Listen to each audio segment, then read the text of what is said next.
Hey folks, Cam Rogers here for the Cam Rogers Show. It is time for the Rogers Rumors Roundup segment. I'm keeping you posted on all of the latest news and rumors across the National Football League, so let's get into it. News and rumor number one, Sheldon Richardson. Could he hit free agency? So here is the deal. He's been in the middle of conflicting reports, shall we say. So the New Jersey media out there has been saying, well, Sheldon Richardson will come back to the Jets. The Seattle media has been reporting he's likely to stay. Now, according to Ian Rappaport, a franchise tag is unlikely for Richardson. He'd cost $14 million if the tag were to happen. The Seahawks certainly would prefer a long-term deal just from a monetary standpoint, right? They have $14 million in salary cap space as we stand right now. So Seattle, according to reports, they want to keep Sheldon Richardson, but they don't want to use the franchise tag, and that could lead to a situation where Sheldon demands more money, doesn't remain with the Seahawks, could go on to the New York Jets. It'll be interesting to see, by the way, who the Seahawks cut. Perhaps a Richard Sherman or Jeremy Lane to free up some space and perhaps make a run at retaining Sheldon Richardson there in Seattle. Let's get into news and rumor number two here, talking about the draft and the Buffalo Bills. Could they move up to get Josh Rosen, of course, a top prospect at the quarterback position? So Peter King of the Monday Morning Quarterback actually sees the Bills trading up and grabbing Rosen in that first round. Here's what he wrote, quote, "If Denver gets Kirk Cousins, I could see Elway dealing his 5th overall pick for Buffalo's 2 first-round picks and another high pick this year or next. I could see Tampa Bay, Chicago, Oakland, and San Francisco at 7 through 10 in round 1 doing the same to allow Buffalo to jump up and get a good quarterback prospect." And it makes sense given the Broncos are likely to make a huge run at Kirk Cousins, and I think they actually get him. So in that vein, Denver can trade back, and Buffalo is desperate to look for their quarterback of the future. And Josh Rosen, of course, an elite arm, and you got Buffalo with a solid offensive line, a great running back. That's a good situation for a young quarterback in Josh Rosen. So the Tyrod Taylor situation is worth monitoring as well. Reports suggest he's not going to get cut, which means a trade could go down, and Taylor is due a $6 million roster bonus on the 3rd day of the new league year, so that goes along with his $10 million base salary, which the Buffalo Bills reportedly are willing to pay. So keep an eye on Tyrod and all of that. Let's get into news and rumor number 3 here. Adam Vinatieri, is he back? The ageless wonder?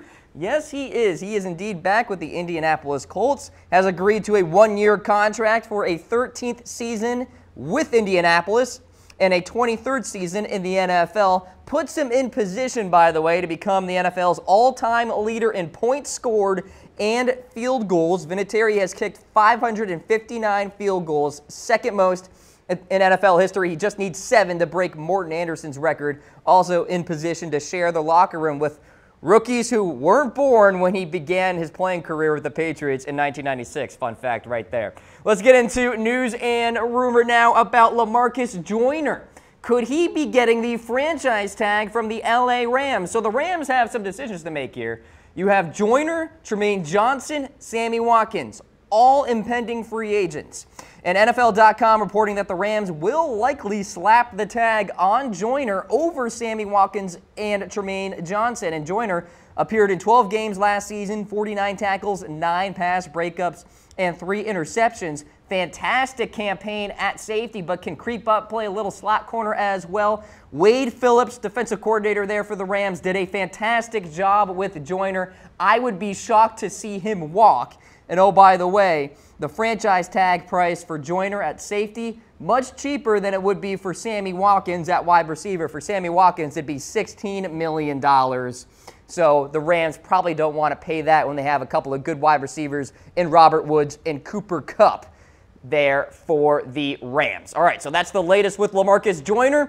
Let's check in with the Miami Dolphins. Could they be engaged in some salary cap cuts of some prominent names? Julius Thomas, it could go down. And I guess this whole Adam Gase, Julius Thomas reunion really didn't work out. So according to reports, Thomas will likely get cut along with teammate Lawrence Timmons. And Thomas caught 41 passes for 388 yards and 3 touchdowns. Cutting him would free up $6.6 million in cap space.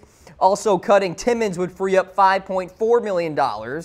And if the Dolphins are really serious about bringing back Jarvis Landry, of course, he got the franchise tag, but if they really want to pay him that amount of money, $16 million, they're going to have to make some salary cap cuts because the Dolphins are currently in the second worst salary cap position. Only the Super Bowl champion Philadelphia Eagles are in a worse position. So Miami's got to free up some space if they want to pay Jarvis Landry that franchise tag price. All right, so that's the latest with the Miami Dolphins here. As we remind you, we are here on Chat Sports. Be sure to subscribe to the Chat Sports YouTube channel. You can get all the latest NBA highlights, analysis in the NFL, college football, and so much more. You won't regret it. Let's move along now to the Dallas Cowboys and DeMarcus Lawrence. So what's the deal with him? Well, he is demanding $17 million on a yearly basis. So according to NFL.com, DeMarcus Lawrence wants Olivier Vernon type of money, which really is not all that surprising considering that Vernon and Lawrence share the same agent. Vernon is league's highest paid player at his respective position per overthecap.com with a yearly average of $17 million. Jason Pierre-Paul's contract averages $15.5 million. That ranks second, just ahead of Calais Campbell's $15 million. The Cowboys are likely to use the franchise tag on DeMarcus Lawrence. That's what I'm hearing. That would cost them roughly $17 million. Ironically enough, that's the price tag. If Lawrence is tagged before the March 6th deadline, the Cowboys will have until July 16th at 4 p.m. to work out a long-term deal. And Lawrence, of course, had an incredible campaign in 2017, 14.5 sacks, 52 quarterback pressures, 58 tackles, and 4 forced fumbles. The Cowboys know he must be a fixture of that defensive line. All right, folks, that's all I have for you on the program. That is the latest Rogers Rumors Roundup here on Chat Sports. I'm Cam Rogers. Check me out on Twitter at Mr. Rogers99. I'll see you next time.